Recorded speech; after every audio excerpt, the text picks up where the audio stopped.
So the British sailing team has lots of incredibly talented individuals in all 10 Olympic classes.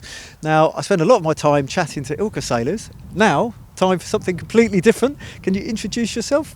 My name's Ellie Aldridge and I am a kite foiler. Not just a kite foiler, you're the current European champion. Can you just tell us a little bit about that regatta? You're just back home in Weymouth, but pretty exciting stuff. Yeah, so the Europeans this year was in Portsmouth in the UK. It was a couple of weeks ago and I won overall, so I'm really happy. I mean, you're not going to be unhappy with a win, but it wasn't, and the pun is completely deliberate, it wasn't all plain sailing. A bit of waiting around, I guess, when it was incredibly windy at the beginning of the regatta. And the format is a bit different to what we normally have for dinghy classes, isn't it? Yeah, so we normally have 5 days of fleet racing, but we missed the first 2 because it was too windy. So we had 3 days of fleet racing, and then for us on the final day, instead of having a medal race or a final day of racing, we have a final series, which is a little bit complicated. Basically, if you're top 2 in the qualifying, you go straight to a final, and if you're from 3rd place to 10th place, you go into 2 semi-finals, and then from the winners from the 2 semi-finals join 1st and 2nd in the final, and then there's a battle out to win overall. And at the final race, you've got a bit of friendly weed.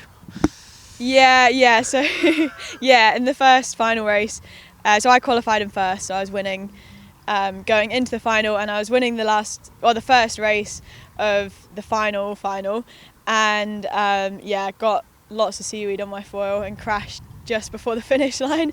So everyone overtook me. So I didn't finish that race, but luckily. We did another race and I won the next race. So and that's all right.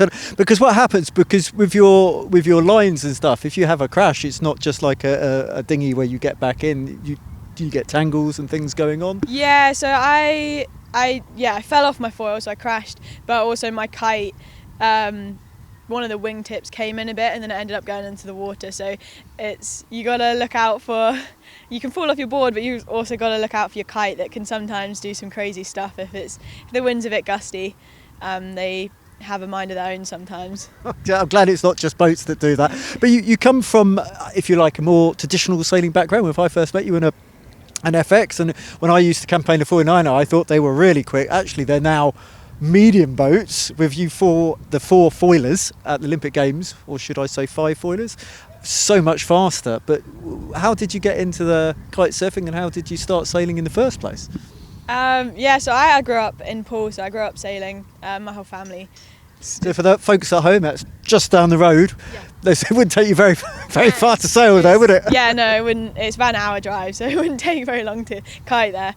I grew up kind of looking at the 49er, thinking that was the really fast, cool boat, and I wanted to sail that. I'd say it's still a cool boat. Yeah, no, it is. It is, definitely. But that was something that I definitely aspired to. And then when I was sailing the FX, the kite foiling became a new Olympic sport. And ROA started up a Kite for Gold programme, like a talent search initiative to find more female kiters that could race and compete on the world tour. So I right place, right time. Yeah, a little bit. Yeah, I applied for it just because I thought it looked really fun, and I could do a bit of kite surfing already, and I'm sure that helps. yeah. Although you learn quite quick. But yeah, so I applied for it and then sort of never really looked back that much. I mean, I'd just be interested to know, in terms of the racing, what's the sort of similarities and difference for people who are making that transition? Because I would like to think in a biased way it helps having raced dinghies.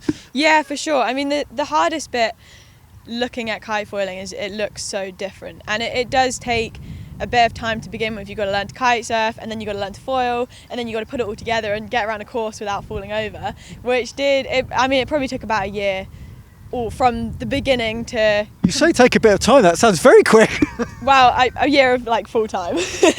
But a year of starting out not really knowing anything to being able to race. So it does take a bit of time and a bit of persistence. You've got to keep doing it, and to begin with it can feel like a completely different world, but then as soon as you can do that and you start racing, it is it is exactly the same as sailing. It just happens faster. And I guess it's a one-way ticket. We're not going to see you back in a dinghy just for... I don't know. I mean, I wouldn't rule it out, but I don't know. You don't know, because I know quite a few Ilka sailors who go foiling for fun. I didn't see that many foilers who go Ilka sailing for fun, and that was meant to be a beautiful segue. Your partner Mickey doing very good things in the Ilka 7. So what do you do now? You've got a bit of home life. Yeah, it's a bit of maintaining house stuff that I've kind of neglected. We got most of the work done beginning of the year, so that we could live there, and then there's a lot of half-finished jobs that I definitely neglected over the summer, so now is kind of time to go back and finish all the unfinished jobs. I'm not going to say anything because I've got unfinished jobs for 20 years ago because there's always something else. But how does it work? Because obviously you've got quite different schedules with the regattas, and we're getting to the tail end of that Olympic cycle now, aren't we? Yeah, I mean, we both quite often, especially in the winter, are away doing different things, but normally when Mickey's away doing something, I'm away doing something else. And then this year, and I guess next year, in the summer we'll be doing quite a lot of the same events, so it's quite nice to travel around and go from event to event. I mean, I guess spending as much time in Marseille as you can? Yeah, pretty much, I think so, yeah. But yeah, like the times when we have events together is really nice, and it kind of makes up for when we're doing other different things on our own. Absence and heart growing fonder and all that. Well, thanks very much. It's been really lovely to talk to you, and I do try very hard to follow your racing. Thanks. Thank you.